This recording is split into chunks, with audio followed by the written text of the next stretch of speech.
Hello everyone, I am Clarissa Cancino, and today I will be talking about how the American West can maintain its electricity power by reducing their water energy and converting it to other alternatives such as wind, solar, and geothermal energy. And as we all know, our global warming conditions are getting worse each year. And what inspired me to do this research topic of energy alternatives was the case study option number 1 of the article called The American Reservations Are Drying Up by the economist Aaron Brow, which highlights how places where there used to be water are now dry and how an 86% of the West is experiencing severe to exceptional dryness to almost a drought in certain years. But in 2021, um, California had to shut down a power station at the largest lake they have because their water levels fell below what was needed to make electricity. And it is so scary to know how the state's lake had to shut down because the water levels were just so low in 2021. And because of that reason was why I decided to talk about and research this topic. I want to expand my knowledge and find energy alternatives that can become replaceable to water. As water is a natural resource, there could also be other alternatives that are natural and pollution free, such as the sun. We get a lot of sun, air, and heat waves within the earth. And now moving on to the research question I used for my research, which was how the American West can maintain its electricity supply with less water and more on alternatives like solar, wind, and geothermal during a drought. The hypothesis of this research is if the American West relies more on solar panels, windmills, and geothermal plants, they can still have energy power without having to rely on the usage of water. These alternatives can help the American West have more power any time of the day or during any weather condition, any season. And before looking into the cost of the renewable alternatives, I first looked into the different countries where these alternatives have already been successful to show how the American West can increase their use of solar, wind, and geothermal energy. We already know how the American West already uses solar, wind, and geothermal energies, but they should increase these renewable energies.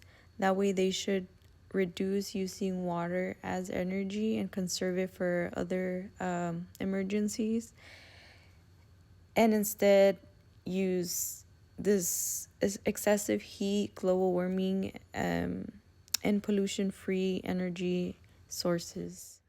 And the first place I looked into was Mexico. According to this article, Wind and Wave Energy Potentially Including Extreme Events, a study in Mexico by Angelica Felix and colleagues, looked into the Baja California alongside the coast of Mexico where it's really hot and there is a lot of waves and wind, which is good because in the picture, as you guys can see, it is an annual average energy where you can see how along the coast there supposed to be a lot of wind and waves. You guys can see how there is a lot of energy produced because of these waves. The article goes on talking about the different seasons and weather types when there's storms, and in summer, autumn, in spring, how these energies get stronger. But this is just another article done in Mexico, how shows how wind is successful. These implementations of wind and wave are successful in this area, and how American West can also be very successful at using this type of energy. And another place that I've been looking into was Turkey and their successful geothermal energy. This renewable energy is heat from within the earth. Turkey uses this heat to generate a lot of their electricity, which shows how even an area similar to the American West can also have a lot of underground heat. and can potentially benefit from this by turning it into energy. As stated before, the American West has geothermal energy, but they should increase it to reduce water hydropower energy. My other point on solar panel is not like the other two. This one's a little different, but William Honland article talks about how the company Aeron Corporation and Amoco are building a large solar plant in the Nevada desert. Their plan is to produce at a lower price than the usual traditional energies like the oil and the gas.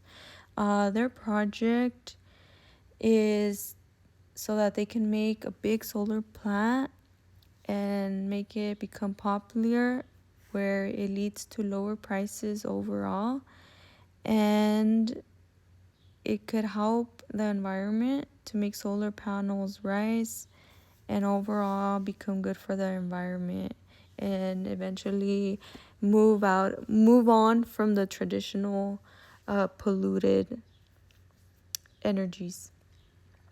And these examples from Mexico, Turkey, and the solar panel companies show how American West can do better and just give it some ideas to increase their energy and reduce their water and save water for something more important.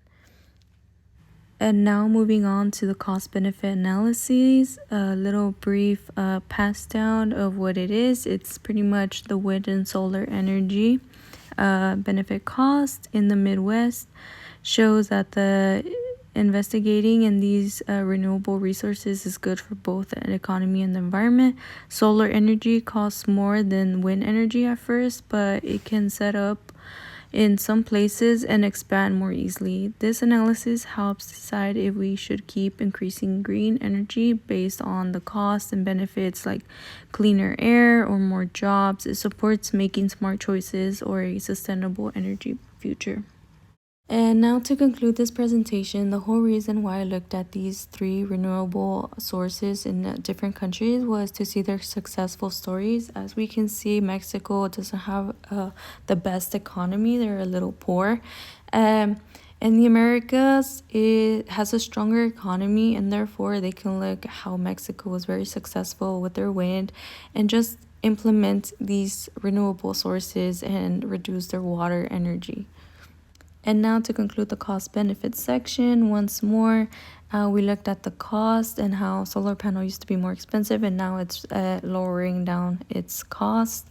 And overall, the environment and economic benefit of this is how it's going to be less polluted and it can create more jobs in the long-term benefit.